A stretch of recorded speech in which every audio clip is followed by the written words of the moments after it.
दोस्तों, आज की कहानी है रामनगर स्टेशन की, जहां सुनसान माहौल और अंधेरे की चादर लिपट जाती है, जहां इंसान तो क्या जानवर तक भटकने की हिमाकत नहीं करता। लेकिन राज और दिव्या दोनों नवविवाहित जोड़े इस स्टेशन पर उतरते हैं, बल्कि देर रात इस स्टेशन पर रुकने की खौफनाक गलती को भी अंजाम दे देते हैं।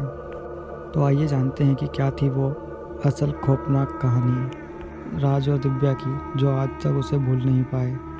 26 दिसंबर की कड़कड़ाती ठंड की रात। पता नहीं उस रात को क्या मंजूर था।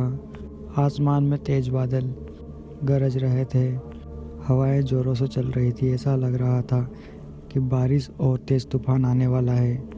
राज और दिव्या एक लंबे सफ़र के बाद अगले ही आधे घंटे में अपने पुश्तैनी गांव रामनगर पहुंचने वाले थे। यह एक नवविवाहित जोड़ा था।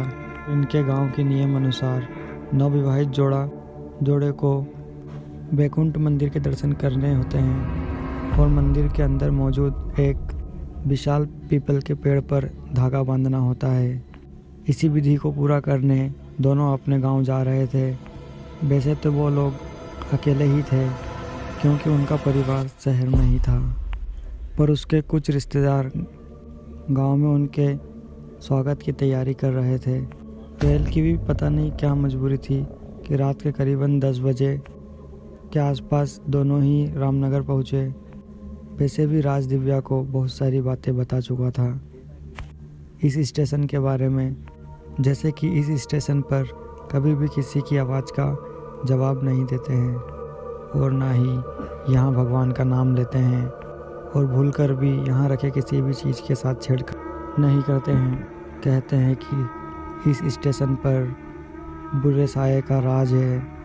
राज दिव्या को लगभग सब कुछ बता ही चुका था जो उसके घर वालों ने बताया था। वैसे राज भी पढ़ा लिखा व्यक्ति था, जिस कारण वो इन चीज़ों पर कोई ख़ास विश्वास नहीं रखता था। फिर कुछ पल बाद ये दोनों स्टेशन पर उतरने वाले थे। तब उन्हें बड़ा अजीब सा लगा, क्योंकि वो ट्रेन का दरवाज़ा खोलने ही वाले थे कि इसके पहले ही वो दरवाज़ा अपने आप खुल गया। दोनों ही इससे थोड़ा घबरा गए, पर इसे भी हंसी मजाक में टाल दिया और सोचा शायद हवा के झोंके से खुल गया होगा। थोड़ी देर बाद जब दोनों ही अब स्टेशन पर उतरे, जब राज ने अपने दोस्त पुरुषोत्तम को कॉल लगाया, क्योंकि पुरुषोत्तम ही उन दोनों को स्टेशन से गांव लेने आने वाला था। पुरुषोत्तम ने कहा कि वो 1.5 घंटे में पहुंचेगा। दरअसल गांव में किसी का देहांत हो गया था, इसी कारण वह जल्दी नहीं पहुंच सका, पर उसने कहा कि तुम लोग स्टेशन के बाहर चौराहे पर इंतज़ार करो। राज ने सोचा भला आधी रात को हम चौराहे के पास जाकर क्या करेंगे, क्योंकि यहाँ तो कम से कम बैठने और घूमने की जगह तो है, वहाँ तो शायद ये भी ना मिले। राज ने यह बात पुरुषोत्तम को नहीं बोली और दिव्या के साथ वहीं पर उसका इंतज़ार करने लगा। आज रात काफ़ी गहरी थी और आज आसमान से चांद भी गायब था। स्टेशन बिल्कुल वीरान हो गया था।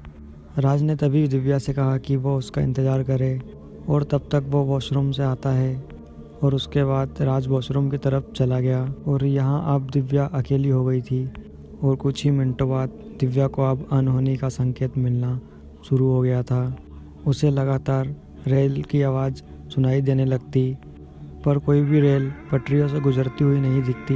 इसी तरह कुछ और समय तक होते रहा, और अब दिव्या किसी के रोने की आवाज़ को भी साफ साफ सुन पा रही थी। ऐसा लग रहा था जैसे कोई पटरियों पर सिर रख कर रो रहा हो। यह आवाज़ काफ़ी समय से आ रही थी, और अब यही आवाज़ दिव्या को परेशान करने भी लगी थी। एक बार अपना वहम हटाने के लिए दिव्या ने पटरी की तरफ देखना चाहा, और इसके तुरंत बाद ही दिव्या बेंच से उठी और पटरियों की तरफ देखने गई। उसने जैसे ही पटरियों की तरफ अपनी नज़रें घुमाई कि उसका तो पूरा बदन बुरी तरह से कांप गया। उसने देखा कि एक कुबड़ी लड़की पटरी से बिल्कुल चिपक कर रो रही है।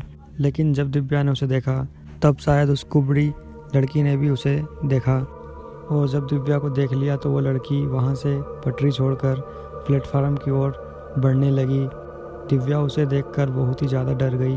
वो कुबड़ी लड़की धीरे धीरे अब दिव्या के करीब आ रही थी, लेकिन डर के मारे दिव्या की एक खौफनाक चीख निकल गई।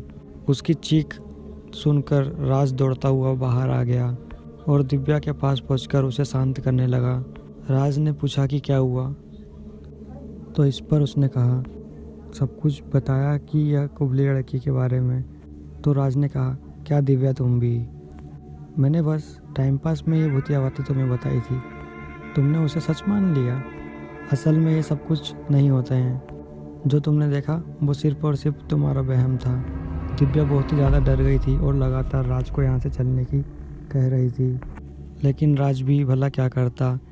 वैसे भी बाहर इतनी तेज़ बारिश और ठंडी रात भी थी। उस वक्त एकमात्र वो स्टेशन ही सहारा था उन दोनों का। इसके बाद दिव्या किसी तरह सहम कर राज का कसकर हाथ पकड़कर वहीं बेंच पर बैठ गई। इसके बाद दोनों ही वहीं बेंच पर बैठे रहे। लेकिन अब थोड़ी देर पहले जिस चीज़ का सामना दिव्या ने किया था, अब उसी चीज़ का सामना राज भी करने वाला था। दोनों बेंच पर बैठे थे कि तभी स्मोकिंग की दुर्गंध आने लगी। राज को ये समझ नहीं आया कि इस वीरान से स्टेशन पर इतनी देर रात कौन सिगरेट पी सकता है, क्योंकि उन दोनों के अलावा वहाँ पर कोई और मौजूद ही नहीं था। कुछ ही देर बाद राज को एक और झटका लगा जब उसकी नज़र सामने वाले पिलर पर पड़ी। दरअसल उस पिलर से ठीक सटक के उस किसी का पैर था।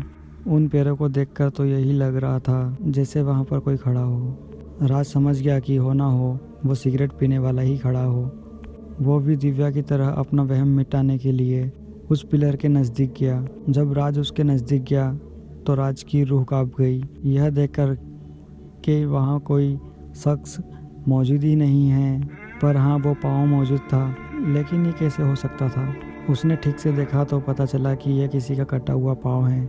उसने यह बात दिव्या को बताना ठीक नहीं समझा, वरना वो और भी डर जाती। वो भी चुपचाप अब आकर बेंच पर बैठ गया और पुरुषोत्तम का इंतज़ार करने लगा। फिर कुछ देर बाद दोनों को किसी के चलने की आवाज़ सुनाई दे पड़ी। जब राज उठकर खड़ा हुआ तो थोड़ा आगे आकर देखा, पाया कि पुरुषोत्तम आ चुका है। वो सामने की ओर खड़ा था और इसके बाद राज दौड़ता हुआ पुरुषोत्तम के पास गया और उससे गले लग गया। आखिर इतने सालों बाद वो दोनों मिले थे, पर पुरुषोत्तम चुपचाप खड़ा ही रहा। ना तो उसने राज से मिलने की खुशी व्यक्त की और ना ही कुछ और। वो बस एक टक से खड़ा हुआ था। इसके बाद राज ने उसे फ़ौरन सामान लेकर आने को कहा और इसके बाद राज और दिव्या दोनों ही स्टेशन से बाहर निकलने लगे। अभी राज और दिव्या स्टेशन से बाहर निकल कर आए ही थे, उन्होंने देखा कि सामने पुरुषोत्तम गाड़ी में बैठा उनका इंतज़ार कर रहा। इसके बाद उन दोनों को ही झटका सा लगा। दोनों ये सोचने लगे कि इतने सामान को लेकर वो भी इतनी जल्दी वो कैसे गाड़ी में आ गया, और अगर आया तो उन्हें आते हुए क्यों नहीं दिखा। ये वाकई में बेहद अजीब था। लेकिन इसके बाद दोनों ही गाड़ी में बैठ गए। पुरुषोत्तम ने ड्राइविंग शुरू की। पुरुषोत्तम से ढेर सारी बातें भी की। राज ने पुरुषोत्तम को बोला, अच्छा और बता, अब गांव का माहौल कैसा है? क्या गांव में आज भी भूत प्रेत के किस्से सुनने को मिलते हैं? और ये बोलकर राज जोर जोर से हंसने लगा, पर पुरुषोत्तम के तरफ से कोई जवाब नहीं आया। राज ने और भी कई सारी चीज़ें पूछी, पर पुरुषोत्तम तो जैसे कि बात करने के मूड में ही नहीं था। बस एक ही रफ्तार में गाड़ी चलाए जा रहा था। फिर आगे पलंग घाट से पुरुषोत्तम ने गाड़ी टर्न ली और गाड़ी को एक सुनसान रास्ते पर ले जाने लगा। इस पर राज ने उससे पूछा, अरे पुरुषोत्तम, ये तुम किस रास्ते से निकल रहे हो? शॉर्टकट है क्या? फिर पुरुषोत्तम ने सर हिलाते हुए हाँ में जवाब दिया और इसके थोड़ी ही देर बाद गाड़ी सीधे खंडर के पास आकर रुकी। पुरुषोत्तम ने गाड़ी से उतरने का इशारा किया। राज ने घबराते हुए पूछा, गाड़ी में कोई खराबी आ गई है क्या? तो पुरुषोत्तम ने कहा, आप लोग वहाँ आराम करिए, मैं थोड़ी देर में आता हूँ। इतना कहकर पुरुषोत्तम वहाँ से निकल गया। अब राज और दिव्या दोनों ही परेशान हो चुके थे, क्योंकि अब वो दोनों एक ऐसी जगह अंधेरी रात में आ चुके थे जिनका उन्हें कोई अंदाज़ा भी नहीं था और ना ही उन्हें वो रास्ता मालूम था। इसके बाद दोनों ही चौराहे के पास बैठकर पुरुषोत्तम की राह देखने लगे। फिर कुछ देर बाद राज ने सोचा कि पुरुषोत्तम को कॉल किया जाए। वो उस चौराहे से थोड़ा दूर गया और फिर उसने पुरुषोत्तम को कॉल किया। पुरुषोत्तम ने कॉल उठाया। तब राज उस पर गुस्से से बोला, क्या हुआ यार, तुम अभी तक पहुँचे क्यों नहीं? तो उसने कहा, क्या मजाक है ये, मैं तो यहाँ पागलों की तरह कब से तुम्हें यहाँ ढूंढ रहा हूँ और तुम तो यहाँ दूर दूर तक दिखाई नहीं दे रहे हो। राज ने कहा, मतलब कि तुम स्टेशन के पास हो? उसने कहा, हाँ भाई, वहीं तो रुकने का कहा था मैंने तुम्हें, तब तक मैं ना आ जाऊं। राज का तो दिमाग अब एकदम से शून्य पड़ गया था और उसने कहा, ये भला कैसे हो सकता है? अभी तुम ही तो हमें यहाँ तक लाए थे और आप कह रहे हो कि तुम स्टेशन के पास हो। तो उसने इस बात को एकदम से नकार दिया और बोला, अरे मैंने कहा तो था कि 1.5 घंटे में पहुँचूँगा। उसकी यह बात सुनकर अब मेरे होश उड़ गए। मैंने उसे अब तक अपने साथ घटा सब कुछ बताया और इस पर उसका जवाब सुनकर भी मैं दंग रह गया। उसने बताया, दरअसल स्टेशन पर भटकते 100 में से किसी ने उसका रूप लेकर राज को भटकाते हुए यहाँ पर ले आया और यहाँ पर वो दोनों को तबाह करके रख सकता है। पुरुषोत्तम ने राज को साफ साफ कहा कि दिव्या को लेकर वहाँ से निकले और वो भी पहुँचता है। इसके बाद राज ने फ़ोन रखा और राज आप पीछे पलटा तो उसने देखा दिव्या तो यहाँ से गायब है। वो दिव्या को लगातार आवाज़ लगाने लगा पर दिव्या उसे कहीं नहीं मिली। ढूंढता हुआ वहीं खंडर के एक सुरंग पर जा पहुँचा जहाँ से किसी के चिल्लाने की आवाज़ आ रही थी। जब वो वहाँ पर पहुँचा तो उसने देखा कि दिव्या के लंबे लंबे बाल उसकी गर्दन से लपटे हुए हैं और दिव्या जैसे हवा में तैर रही है। उसके सामने एक हैवान खड़ा है जो दिव्या के साथ कुछ गलत करने वाला है। इसके तुरंत बाद दिव्या सीधा ज़मीन पर जा गिरी और अब वो हैवान धीरे धीरे राज की ओर बढ़ने लगा। वो उसकी तरफ बड़ी गुस्से भरी निगाहों से बात कर रहा था, लेकिन तभी राज में पता नहीं कहाँ से इतनी हिम्मत आ गई कि पास में रखे एक रॉड से उसने उस हैवान पर वार कर दिया, जिससे कुछ समय के लिए वो गायब हो गया। इसके बाद राज दिव्या को लेकर तुरंत ही इस खंडर से भागने लगा।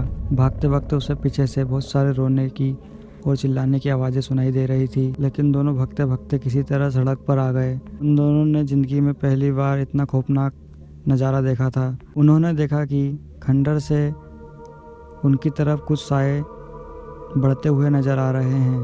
हवाएं और बारिश काफ़ी तेज़ थी। वो भटकती रूह बहुत तेज़ी से उनकी तरफ बढ़ रहे थे। तभी पीछे से हॉर्न की आवाज़ सुनाई दी तो उन्होंने देखा पुरुषोत्तम गाड़ी लिए हुआ आया और इसके बाद तो दोनों तुरंत ही गाड़ी में बैठ गए। पुरुषोत्तम ने गाड़ी को बहुत रफ्तार से भगाया। वो साया और प्रेत काफ़ी दूर तक उनका पीछा करते रहे। अगर गलती से भी गाड़ी खराब हो जाती तो वो दिन आज मौत के किनारे हो जाते, लेकिन किस्मत की मेहरबानी के कारण सब बाल बाल बच गए। इसके बाद वो लोग अपने गांव पहुंचे और सबने किसी तरह उन दोनों को संभाला। उनका शुद्धिकरण भी हुआ और ये घटना वाकई उनके लिए बहुत खौफनाक थी। दरअसल उस स्टेशन की सच्चाई यह है कि यहाँ आत्माओं का बसेरा है, जो अकेले आए गए यात्री को वहाँ से भटका कर किसी खंडर जगह पर ले जाते हैं और वहीं वो इंसान हमेशा हमेशा के लिए भटकते रह जाता है। आज भी जब वो दोनों रामनगर का नाम भी सुनते हैं तो डर के मारे बुरी तरह कांपने लग जाते हैं, क्योंकि हर बार किस्मत इतनी मेहरबान नहीं होती। आज की कहानी में बस इतना ही दोस्तों। वीडियो अगर अच्छी लगी हो तो लाइक सब्सक्राइब जरूर करें।